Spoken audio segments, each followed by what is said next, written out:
Hello everyone, welcome to the lecture series of operating systems. आज जो हम topic discuss कर रहे हैं वो है shortest job first scheduling algorithm, जो कि ऑपरेटिंग सिस्टम यूज़ करता है। ऑपरेटिंग सीपीयू स्केजुलिंग एल्गोरिदम्स में से एक एल्गोरिदम है। ठीक है, इसकी हम दोनों टाइप्स डिस्कस करेंगे, प्रीएम्प्टिव भी और नॉन प्रीएम्प्टिव भी।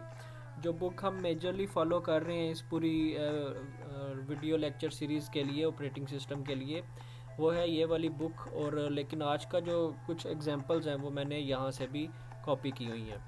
अच्छा, मेरा नाम है सैयद अली ज़ामिन और इस ऑपरेटिंग सिस्टम के सारे वीडियोस लेक्चर की पूरी सीरीज़ जो है वो इस यूट्यूब चैनल पे अपलोडेड है। और आप मुझसे कांटेक्ट कर सकते हैं मेरे फेसबुक पेज के थ्रू, और मुझे ईमेल भी कर सकते हैं। अच्छा, आज का जो चैप्टर है वो चैप्टर नंबर 6 है, और उस चैप्टर नंबर 6 का जो टॉपिक हम डिस्कस कर रहे हैं वो है शॉर्टेस्ट जॉब फर्स्ट एल्गोरिदम।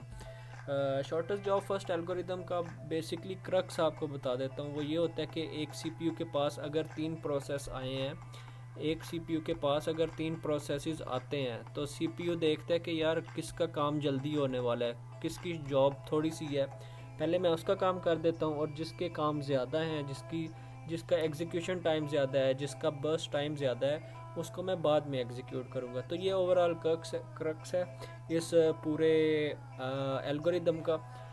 तो ये देख लेते हैं कि प्रोसेसेस जो हैं वो एग्जीक्यूट करते हैं असेंडिंग ऑर्डर में। ठीक है, यानी उनके बर्स्ट टाइम के असेंडिंग ऑर्डर में। अगर किसी का बर्स्ट टाइम 1 है और एक का 2 है, एक का 3 है, तो सीपीयू पहले इसको एग्जीक्यूट करेगा, फिर इसको करेगा और फिर इसको करेगा। ठीक है, और इसका ये क्या होता है कि प्रोसेसर को पहले से पता होना चाहिए कि हर हर सिस्टम का, हर प्रोसेस का बर्स्ट टाइम क्या है। यानी रैंडमली नहीं वो कर सकता, बल्कि आप सारे के सारे वो प्रोसेसेस को देखता है और फिर उनका बर्स्ट टाइम देखता है और उनको असेंडिंग ऑर्डर में अरेंज करता है। और जिसका सबसे लोएस्ट बर्स्ट टाइम होता है, ये एग्जीक्यूशन टाइम होता है, उसको वो सबसे पहले एग्जीक्यूट करता है।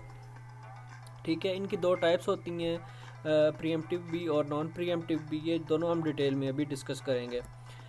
ये जैसे देख लें कि इस टेबल में भी पता चल रहा है कि जिस टास्क की सबसे लोएस्ट जॉब है या जिसकी बर्स्ट टाइम सबसे कम है वो पहले एग्जीक्यूट हो रहा है, और हाईएस्ट जिसका बर्स्ट टाइम है वो सबसे एंड पे एग्जीक्यूट कर रहा है।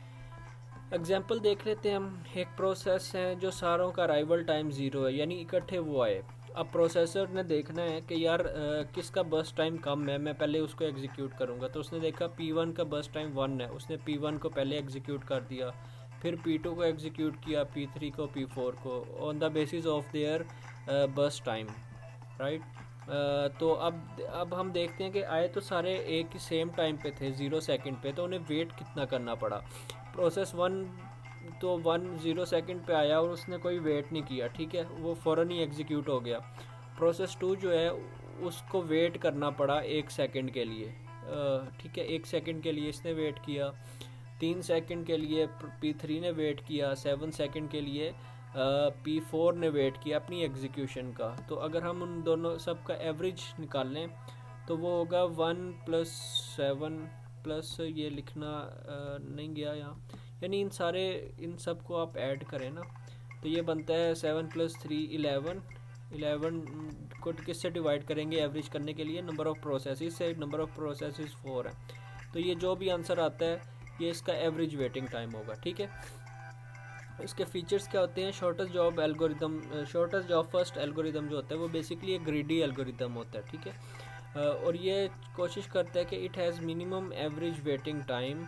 इसका मिनिमम एवरेज वेटिंग टाइम होता है। हमने ये first come first serve algorithm में भी देखा था कि जब हमने दो प्रोसेसेस जिनका शॉर्ट बर्स्ट टाइम था उनको पहले एग्जीक्यूट कर दिया था और लॉन्ग वाले को बाद में किया था, तो हमारा एवरेज वेटिंग टाइम 3 आ रहा था एज़ कम्पेयर टू यही हम पहले एग्जीक्यूट कर दें और ये वाले दो बाद में करें तो उसका 17 आ रहा था। ये मैं रेफरेंस दे रहा हूँ अपने लास्ट वीडियो लेक्चर में जिसमें हमने first come first serve algorithm को डिस्कस किया हुआ था।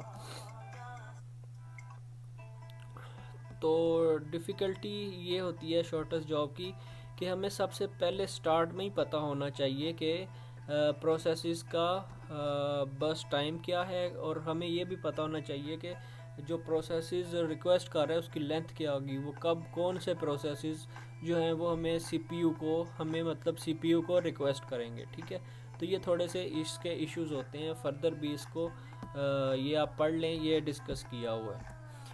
अच्छा, ड्रॉबैक्स अगेन मैंने वही जो बताए वही वाले हैं कि हाई बर्स्ट टाइम जो होता है ना, वो हमेशा एंड पे एग्जीक्यूट करता है। वो छोटे छोटे टास्क पहले आते रहते हैं, छोटे छोटे टास्क, और जो बड़ा टास्क होता है वो बेचारा वेट करता रहता है। ठीक है, इसकी वही एग्जांपल आपको देता हूँ कि आप नान लेने गए हैं, तो अगर एक एक बंदे, अगर 10 लोग हैं जिन्होंने 2-2 नान लेने हैं और एक बंदे ने 10 नान लेने हैं, तो तंदूर वाला अगर CPU है तो वो क्या करेगा कि वो 2-2 नान 10 लोगों को देगा, यानी 20 नान नॉर्मली वो बाकी लोगों को दे देगा, और 10 जिसने लेने हैं, क्योंकि उसका ज़्यादा जो जॉब उसकी लेंथ ज़्यादा है, तो वो 10 जो नान लेने आया है वो एंड पे चले जाएगा, और जिन्होंने 2-2 लेने हैं 10 लोगों ने, वो पहले ले लेंगे।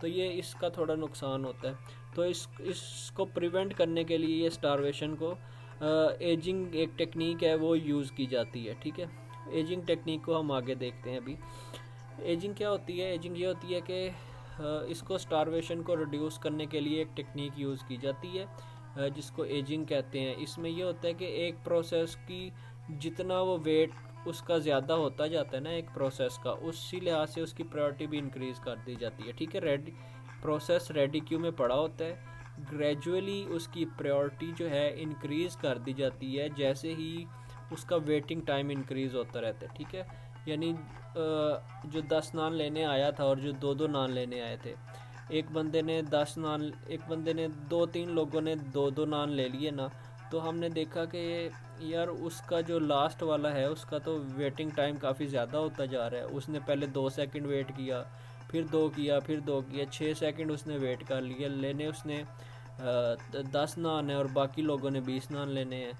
तो इस एजिंग की बेस पे हम कहते हैं यार उसने काफ़ी देर वेट कर लिया है, अब हम उसकी बारी आने देते हैं। ठीक है, तो ये एक एजिंग टेक्निक यूज़ की जाती है इस मसले को सॉल्व करने के लिए, स्टारवेशन को। अच्छा, अभी हमने शॉर्टेस्ट जॉब फर्स्ट एल्गोरिदम जो डिस्कस कर रहे हैं, इसके हमने 2 टाइप्स देखनी है, एक प्रीएम्प्टिव और नॉन प्रीएम्प्टिव।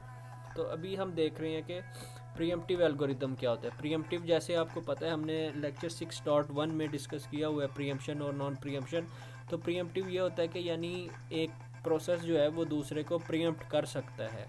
अगर एक कोई प्रोसेस चल रहा है शॉर्टेस्ट जॉब वाला और कोई और प्रोसेस आगे है शॉर्टेस्ट जॉब वाला, उससे भी कम शॉर्टेस्ट जॉब वाला, तो वो पहले वाले प्रोसेस को प्रीएम्प्ट कर सकता है। ठीक है, ये है प्रीएम्पशन का बेसिक कॉन्सेप्ट के शॉर्टेस्ट जॉब फर्स्ट एल्गोरिदम में एक प्रोसेस दूसरे प्रोसेस को प्रीएम्प्ट कर सकता है।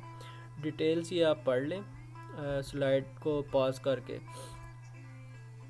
अच्छा, अगर 2 प्रोसेस के एग्जीक्यूशन टाइम सेम है, यानी दो प्रोसेस हैं और दोनों का बर्स्ट टाइम सेम है, तो हमने कौन से प्रोसेस को पहले चलाना होता है और कौन से प्रोसेस को बाद में चलाना होता है, ये एक आसान सा मेथड है। ये हम डिसाइड कर लेते हैं कि जो प्रोसेस फर्स्ट आया था ना, हम उसको पहले चला देंगे। ठीक है, यानी एक प्रोसेस का अराइवल टाइम था 0 और एक का अराइवल टाइम था 2।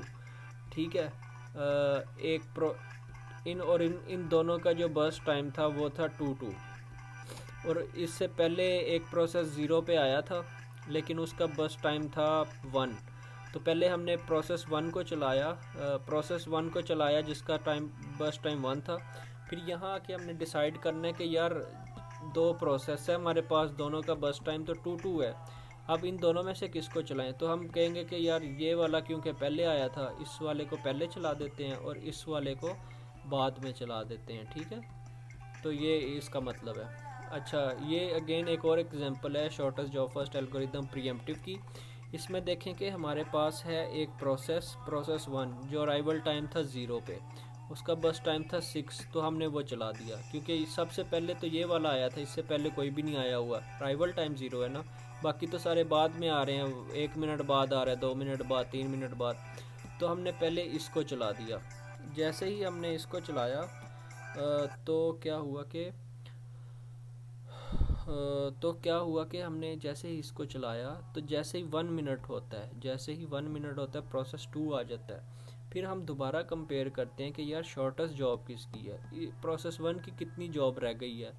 इसके टोटल जॉब 6 थी, 6 में से 1 सेकंड, इस 1 मिनट चल गया तो कितने मिनट इसकी और जॉब रह गई है? 5 मिनट की जॉब रह गई है प्रोसेस 1 की। ठीक है, इस टाइम पे जब यहाँ टाइम 1 मिनट गुजर गया है तो प्रोसेस 1 की जॉब कितनी रह गई है? 5 मिनट की। ठीक है, और इस टाइम हमारे पास 2 प्रोसेसेस हैं, प्रोसेस 1 भी है और प्रोसेस 2 भी है। अब इन दोनों में से हम कंपेयर करते हैं कि प्रोसेस 1 की जो जॉब है वो 5 है और प्रोसेस 2 की जॉब कितनी है? 4 है। तो हमें कौन सा प्रोसेस चलाना चाहिए शॉर्टेस्ट जॉब में?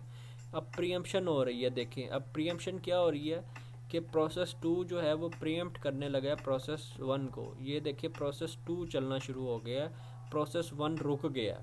ठीक है, अब प्रोसेस 2 जब 1 सेकंड के लिए चलता है तो यानी तो कौन सा प्रोसेस आ जाता है? प्रोसेस 3। ठीक है, प्रोसेस 3 आ जाता है। अब हमारे पास 1 सेकंड के बाद देखेंगे कि प्रोसेस 1 का 5 मिनट का काम रहता है, प्रोसेस 3 का अब 3 मिनट का काम रहता है और प्रोसेस 3 नया आया हुआ है जिसका बस टाइम 2 है, यानी इसका 2 मिनट का काम है। तो अब इन तीनों में से किसकी शॉर्टेस्ट जॉब है? शॉर्टेस्ट जॉब है प्रोसेस 3 की। तो हम इस प्रोसेस को भी रोक देंगे, प्रीएम्प्ट कर देंगे P2 को, हम P3 चलाना शुरू कर देंगे। ठीक है, हमने P3 को 1 मिनट चलाया, 1 मिनट के बाद जो है वो एक और प्रोसेस आ गया P4। ठीक है, अब हमारे ये अगर 1 मिनट चला है तो इसका कितना काम रह गया होगा? 1 सेकंड, 1 मिनट कह लें, और इसका 3 है और इसका 5 है रहता काम। थर्ड मिनट पे हम देखते हैं कि प्रोसेस 4 का बस टाइम है 3। ठीक है, तो यानी अगर इस टाइम हमारे पास 4 प्रोसेसेस हैं और चारों के हमारे पास बस टाइम अवेलेबल है। अब हमने इसमें से डिसाइड करना है किसका शॉर्टेस्ट है। P3 का ही शॉर्टेस्ट है अभी तक, तो हम P3 को दोबारा, यानी यहाँ तक अभी चला था, फिर हम दोबारा 4 सेकंड तक चलाते हैं। अब हमारा P3 कंप्लीट हो गया। ठीक है, अब P3 ने आगे नहीं चलना, P3 कंप्लीट हो गया हमारा, ये काम कंप्लीट हो गया। अब हमने देखना कि इनमें से शॉर्टेस्ट कौन सा है। ठीक है, यहाँ भी 3 है और आगे भी शायद 3 है, हाँ ये भी 3 है और ये भी 3 है। तो अब इन दोनों में से हम कौन सा चलाएंगे? मैंने जैसे पिछली स्लाइड में बताया कि जिसका जो पहले आया होगा, जो first come first serve algorithm लगाएंगे। P2 पहले आया था और P4 बाद में आया, तो हम पहले P2 को चलाएंगे। ठीक है, P2 का जितना भी टाइम था 3 सेकंड का था, 3 मिनट का, वो हमने चला दिया।